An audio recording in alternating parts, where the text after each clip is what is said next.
لیکن اسی حدیث کو امام طحاوی بھی لے کے آئے شرح معانی الاثار کے اندر، اور وہاں پہ بڑے خطرناک الفاظ موجود ہیں، اور امام طحاوی نے اس حدیث کو صحیح بھی کہہ دیا کہ جب ابن عباس کو یہ بات بتائی گئی نا آگے کہ معاویہ تو ایک وتر پڑھتے ہیں، تو انہوں نے کہا اس گدھے سے پوچھو اس نے یہ طریقہ کہاں سے نکالا ہے.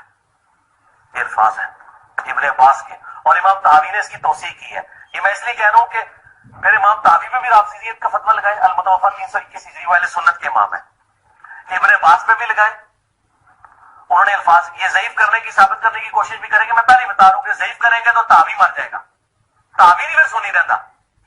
جب طحاوی کو بچاؤ گے تو پھر دوسری گل ٹھیک ہوئے گی اور دوسری بات ہی ٹھیک. جی دوستو، آپ نے دیکھا اور سنا کس طرح جھوٹ بول رہا ہے امام طحاوی پر.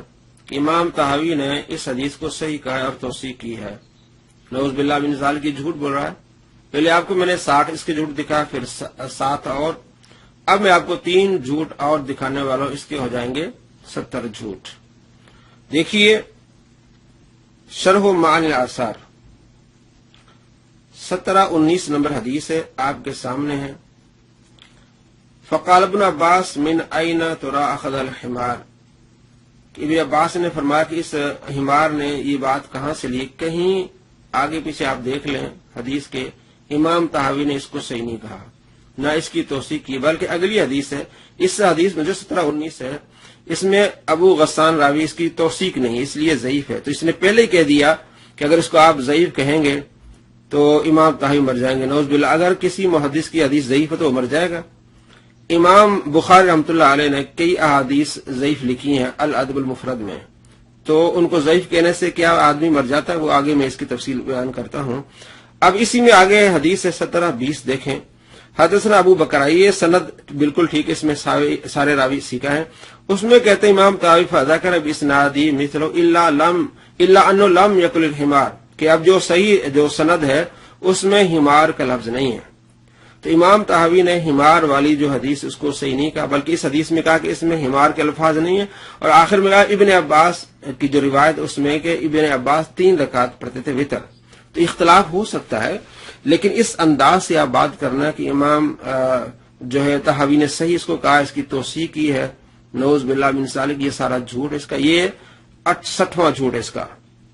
اب میں آپ کو تھوڑا سا دکھا رہا ہوں یہ خود کیا کہہ رہا ہے امام بخاری کی کتاب الادب المفرد کے بارے میں.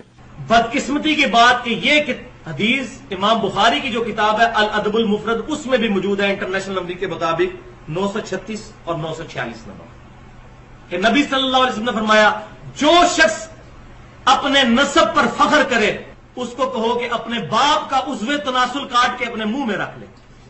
اور یہ بات کنائے سے نہ کرنا، ڈائریکٹ بات کرنا کہ اپنے باپ کی شرمگاہ کاٹ کے اپنی زبان پہ رکھ لو اگر تم اپنے جاہلیت والے نسب پہ فخر کرتے ہو. استغفر اللہ تو بولے حضور ایسی زبان سے بات نکال سکتے ہیں؟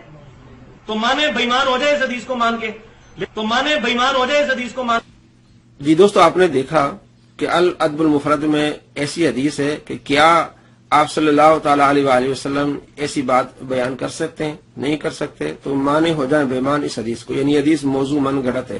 اور اسی حدیث کو البانی نے صحیح کہا ہے، سلسلۃ الاحادیث صحیح میں 269 نمبر. ٹھیک، پہلی بات یہ حدیث آئی الادب المفرد میں تو اس کے نزدیک موضوع ہے. تو کیا امام بخاری اس سے مر جائیں گے؟ نعوذ باللہ. وہاں کہا کہ اگر امام طحاوی کی یہ جو حدیث رہا امام طحاوی اس حدیث کو آپ ضعیف کہیں گے تو امام طحاوی مر جائیں گے. یعنی کس طرح دھوکہ، فریب. اور اس کو اس نے طحاوی نے اپنا البانی نے صحیح کہا تو پھر البانی کیا ہو جائیں گے؟ بے ایمان ہو جائیں گے، جس کو یہ آئنسٹائن بھی کہتا ہے. یہ سارا اس کا فریب ہے، دھوکہ ہے. تو امام طحاوی نے اس کو صحیح نہیں کہا، بلکہ ابو غسان راوی جس کی کوئی توثیق نہیں ہے. امام ذہبی نے تاریخ اسلام میں اس کا تھوڑا ذکر کیا لیکن اس کی توثیق نہیں کی. تو یہ ضعیف حدیث ہے. تو ضعیف اس کو پہلے پتا تھا کہ ضعیف ہے، اس لیے اس نے بات کو گھمایا کہ اگر اس کو ضعیف کہیں گے تو امام طحاوی مر جائیں گے، نعوذ باللہ من ذالک.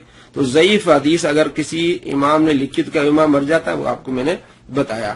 اب اس کے 2 جھوٹ اور دیکھیے 69 اور 70.